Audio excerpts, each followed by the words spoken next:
નમસ્કાર દર્શક મિત્રો, @ગુજરાતમાં આપણું સ્વાગત છે। રાજકારણમાં ક્યારે શું બની જાય તે અંગે કોઈ પણ સટીક અનુમાન ન લગાવી શકે। જેમ કે હાલમાં જ 2024માં કોંગ્રેસ પાસેથી આંચકેલી વિસાવદર બેઠક પરથી આમ આદમી પાર્ટીએ જે રીતે પોતાનો કબજો જમાવ્યો છે તેને તો ગોપાલ ઇટાલિયાની આ જીત આમ આદમી પાર્ટી માટે એક મહત્વપૂર્ણ બળવર્ધક માનવામાં આવી રહ્યું છે। ખાસ કરીને જ્યારે પાર્ટી ગુજરાતમાં પોતાનો પાયો મજબૂત કરવાનો પ્રયાસ કરી રહી છે અને એવામાં જો કદાચ તમને યાદ હોય તો આ જીતની ઉજવણી દરમિયાન આમ આદમી પાર્ટીના વિજેતા ઉમેદવાર ગોપાલ ઇટાલિયા અને તેમના કાર્યકરોએ જવાહર ચાવડા જિંદાબાદના નારા લગાવ્યા હતા અને આ ઘટનાએ અનેક રાજકીય સમીકરણો અને ભવિષ્યની શક્યતાઓ તરફ ઇશારો કર્યો હતો। પરંતુ હવે તો ગોપાલ ઇટાલિયાની જીત બાદ જવાહર ચાવડા એક્ટિવ થઈ ગયા છે।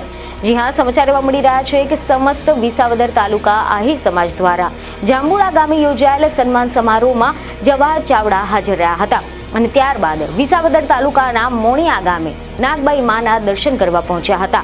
આ ઉપરાંત વિસાવદર તાલુકાના પ્રવાસ દરમિયાન તેમણે રાજપરા, લાલપુર, વેકરિયા, જેતલવડ, ઘોડાસણ, ભટવાવડી, જાંબુડા, પિયાવા અને રામપરા ગામોની મુલાકાત લીધી હતી અને ત્યાં તેમણે આગેવાનોની સાથે સામાજિક ચર્ચાઓ કરી હતી।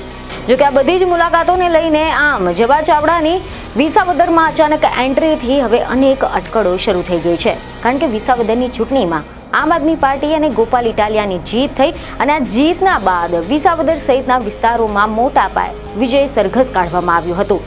ત્યારબાદ તે વિજય સરઘસમાં જ્યારે આમ આદમી પાર્ટી અને ખુદ ગોપાલ ઇટાલિયાએ જવાહર ચાવડાના નામના નારા લગાવ્યા હતા, એના બાદથી ક્યાંક એવી વાતો વહેતી થઈ હતી કે જવાહર ચાવડાએ ગોપાલ ઇટાલિયાને જીતાડવા માટે પાછલા બારણે મદદ કરી હતી, કારણ કે એ સમયે કિરીટ પટેલ વિસાવદરના ઉમેદવાર હતા અને જવાહર ચાવડા ક્યારે પણ તેમને જીતવા ન દીધા હોય એટલા માટે ક્યાંક તેમને ગોપાલ ઇટાલિયાને જીતાડવા માટે મહેનત કરી હોય તેવી ચર્ચા થવા લાગી હતી। મહત્વનું છે કે આમ તો સામાન્ય રીતે જીતેલી પાર્ટીના ઉમેદવારો અને કાર્યકરો પોતાના જે પક્ષના નેતાઓ અને સંસ્થાપકોના નામના નારા લગાવતા હોય છે, પરંતુ વિસાવદર પેટા ચૂંટણીમાં આમ આદમી પાર્ટીના ગોપાલ ઇટાલિયાની જીત બાદ કાર્યકરો અને ખુદ ગોપાલ ઇટાલિયાએ પણ ભાજપના નેતા જવાહર ચાવડાના નામના નારા લગાવ્યા હતા। આ ઘટના રાજકીય નિરીક્ષકો માટે ખૂબ જ આશ્ચર્યજનક હતી, કારણ કે જૂનાગઢ જિલ્લાની વિસાવદર વિધાનસભા બેઠક પર યોજાયેલી પેટા ચૂંટણીમાં આમ આદમી પાર્ટીએ ફરી એકવાર પોતાનો દબદબો કાયમ કર્યો છે। આ પેટા ચૂંટણીમાં આમ આદમી પાર્ટીના ઉમેદવાર ગોપાલ ઇટાલિયાનો વિજય થયો છે, જ્યારે ભાજપના ઉમેદવાર કિરીટ પટેલને એક જ બેઠક પર આ ત્રીજી વાર હારનો સામનો કરવો પડ્યો છે। કિરીટ પટેલ માટે વિસાવદર બેઠક પર આ ત્રીજી હાર કહી શકાય। એવા રિપોર્ટ મળી રહ્યા છે કે ગુજરાત વિધાનસભા ચૂંટણી 2022માં કિરીટ પટેલને આ જ બેઠક પરથી આમ આદમી પાર્ટીના તત્કાલીન ઉમેદવાર ભૂપત ભાયાણી સામે હાર મળી હતી અને ત્યારબાદ ભૂપત ભાયાણી વર્ષ 2024માં ભાજપમાં જોડાતા તેમને વિધાનસભા સભ્ય પદેથી રાજીનામું આપ્યું હતું અને આના કારણે આ વિસાવદર બેઠક ખાલી પડી હતી અને પેટા ચૂંટણી યોજવી પડી હતી અને આ પેટા ચૂંટણીમાં પણ કિરીટ પટેલને આમ આદમી પાર્ટીના નવા ઉમેદવાર એટલે કે ગોપાલ ઇટાલિયાની સામે પરાજયનો સામનો કરવો પડ્યો છે। આ ઉપરાંત કિરીટ પટેલ ગુજરાત વિધાનસભાની ચૂંટણી 2022માં પણ વિસાવદર બેઠક પરથી કોંગ્રેસના ઉમેદવાર હર્ષદ રીબડિયાની સામે ચૂંટણી હારી ગયા હતા અને આમ આ એક જ બેઠક પર ભાજપના નેતા કિરીટ પટેલ 3 ચૂંટણીઓમાં એકવાર કોંગ્રેસ સામે અને 2 વાર આમ આદમી પાર્ટીની સામે હાર્યા છે। તો બીજી તરફ એવા સમાચાર સામે આવ્યા છે કે વિસાવદરમાં જ્યારે આમ આદમી પાર્ટીના ગોપાલ ઇટાલિયાની જીત થઈ ત્યારે જે નારા લાગ્યા હતા તેના કારણે રાજકારણમાં ભારે ગરમાવો આવી ગયો હતો, કારણ કે આમ જોવા જઈએ તો આમ આદમી પાર્ટીની જીત થઈ તો આમ આદમી પાર્ટીની યા તો પછી ગોપાલ ઇટાલિયાના નામના જ નારા લાગવા જોઈએ, પરંતુ નારા લાગ્યા જવાહર ચાવડા જિંદાબાદના।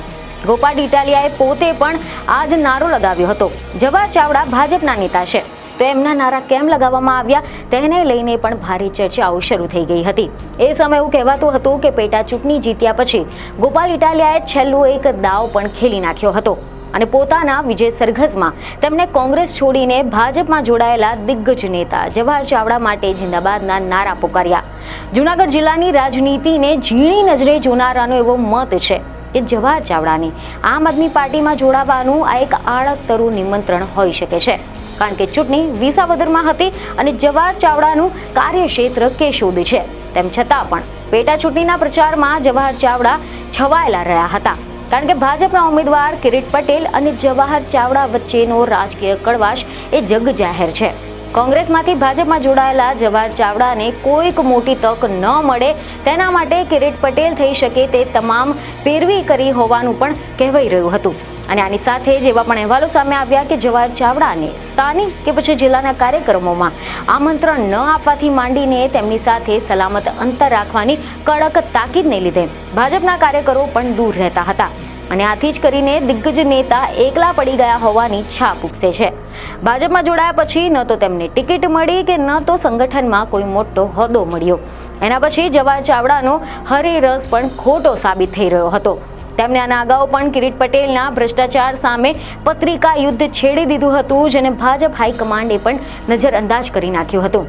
અને આથી જ વિસાવદરના ચૂંટણી પ્રચારમાં ગોપાલ ઇટાલિયાને જીતાડવા માટે નહીં પરંતુ કિરીટ પટેલ હારે એના માટે જવાહર ચાવડાના સમર્થકો ટેકેદારોને રસ હોય તે સમજી શકાય છે. અને એટલે જ વિજય સરઘસમાં ગોપાલ ઇટાલિયાએ પણ જવાહર ચાવડા જિંદાબાદના નારા પોકારીને એક કાંકરે બે પક્ષી માર્યા હતા. હારેલા કિરીટ પટેલને વધુ એક ફટકો માર્યો અને આ સાથે જ સમાંતરે જવાહર ચાવડાને પણ કશું જ કયા વગર આમ આદમી પાર્ટીમાં જોડાવાની કંકોત્રી પાઠવી દીધી. અને હવે અચાનક જ ગોપાલ ઇટાલિયાની જીત બાદ જવાહર ચાવડા વિસાવદરમાં એક્ટિવ થઈ ગયા છે.